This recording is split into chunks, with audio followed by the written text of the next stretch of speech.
get on,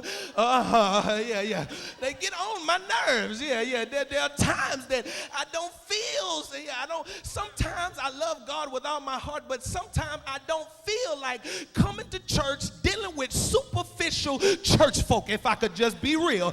Sometimes I don't. Honestly, I don't. There were times when, there were times that my enemies were coming against me, and I had to pray, because my first prayer was not that God bless them. No, it was that he completely, I wish I had some real people. Give them what they deserve, because I'm tired of dealing with them. This is why we relate to Psalms, because it portrays how we feel sometimes, and it lets us go behind the scenes as to what men and women who were righteous went through while they were trying to walk with God. And what it does for me is it shows me that there is two sides to everybody in here. You can dress it up. I look nice in my suit. I know I do, but there are two sides to every person in here. There is a saved side, and then there is a not so side.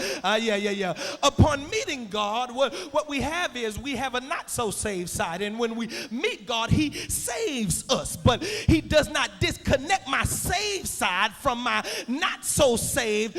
There are two sides to everybody in here, and while you dressing it up this morning, we seeing the good side, but if we just give you just about 5, 10, or 15 minutes after the 11 o'clock hour, somebody gonna show that not so saved. But I thank God that he helps my saved side keep my not so saved side saved. There are two sides to everybody. There's a sensual side. There is a side that connects me to my world. There is a sensual side.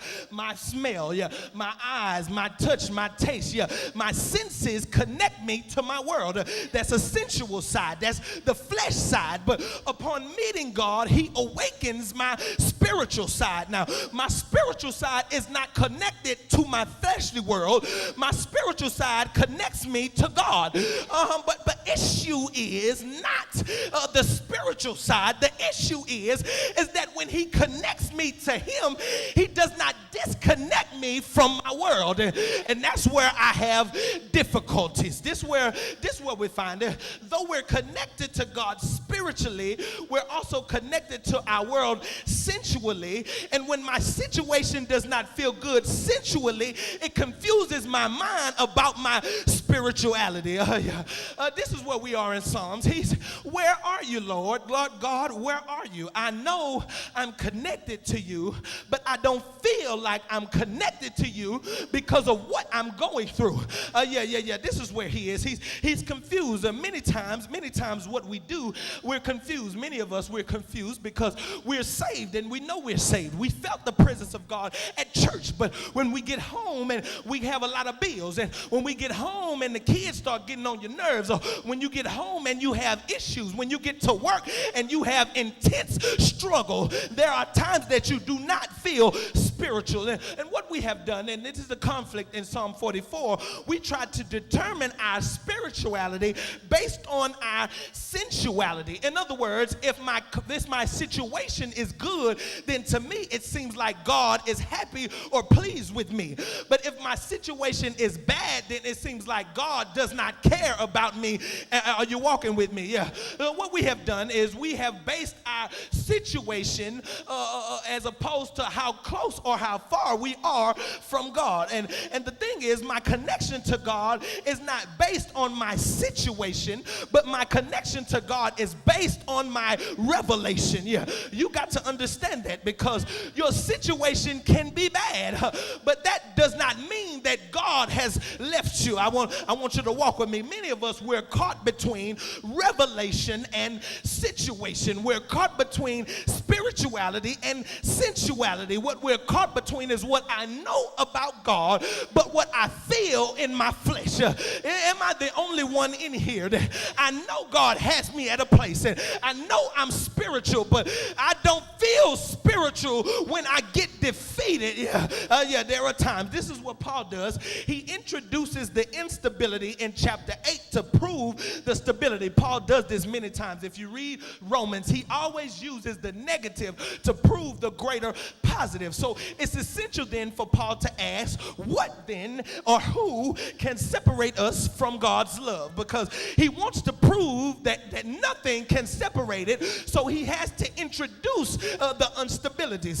What can separate us from the love of God? It's a question of stability. Now watch it now. Stability is not questioned when things are going good.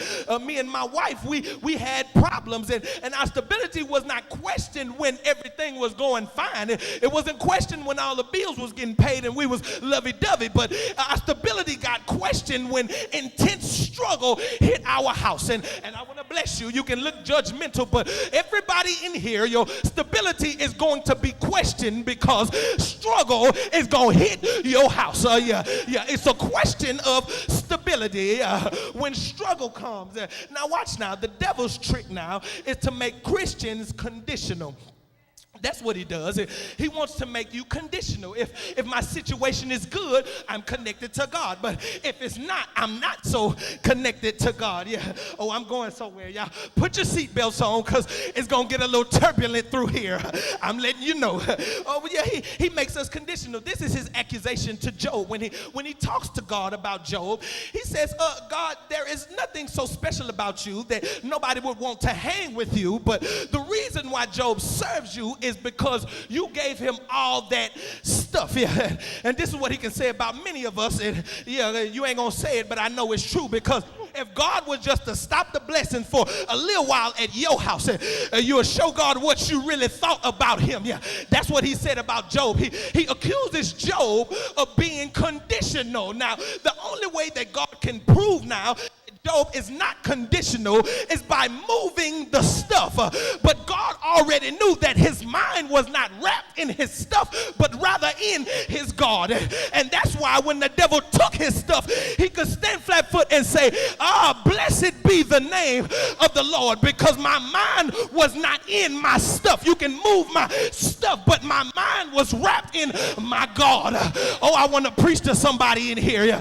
He accuses Job of being conditional. Now watch this. What the devil does is he appeals. Put on your seatbelts. We going there.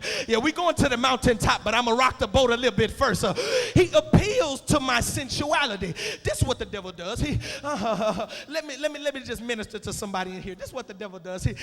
There's my purpose. This what God said you need to get there. And I'm on my way. Now the devil, he's real subtle. He's not gonna talk to me about what God said. No, but he'll appeal to my senses. If you look good, I'll turn my head. If you smell right, I'll turn my head. And God, don't be talking right. You'll sure enough turn my head. But that has nothing to do with my purpose. That's what the devil does. He appeals to my sensuality. If it looks, sounds, tastes, smells, or feels good, then it must be good. I have questioned in my mind many times, how can something feel so good but end up being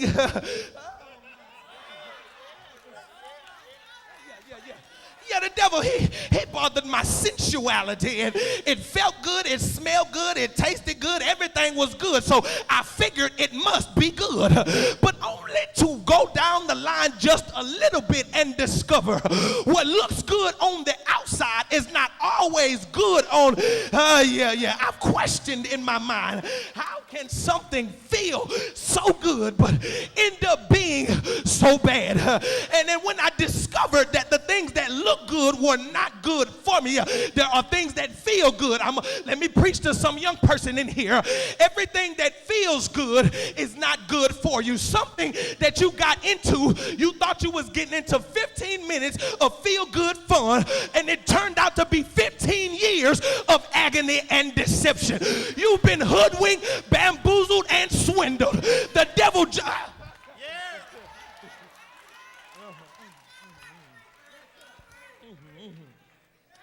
I question that. I question that.